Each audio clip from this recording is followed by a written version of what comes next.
แต่นี้อย่ามีเยื่อใยเมื่อหาเอาสองสลายดังมาลาย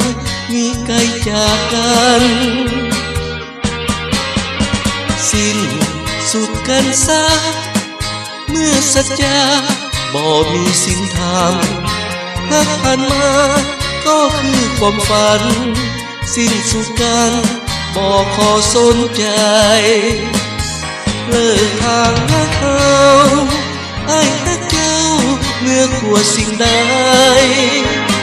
แต่งงนั้นมาเปลี่ยนไปเป็นสันใดบ่มีห่วงหา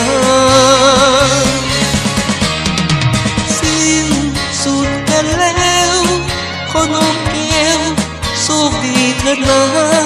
เพราะหัวใจน้องนั้นเรียกหาปรารถนาสายอื่นมาส่ง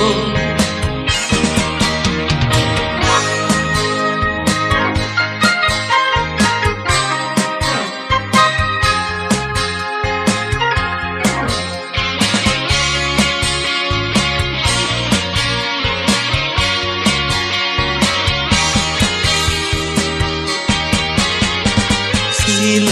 สุดกันที่ต่อแต่นี้อย่ามีเยื่อใยเมื่อหาเอาสองสลายดังมาลาย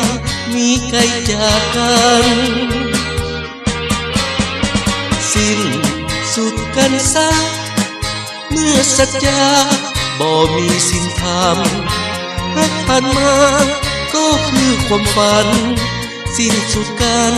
บ่ขอสนใจเลิกทางหาเขาอ้ายฮักเจ้าเมื่อขวดสิ่งใดแต่น้องนางมาเปลี่ยนไปเป็นสันใดบ่มีห่วงหาสิ้นสุดกันแล้วคนน้องแก้วโชคดีเถิดนะเพราะหัวใจน้องนั้นเรียกหาปรารถนาสายอื่นมาส่ง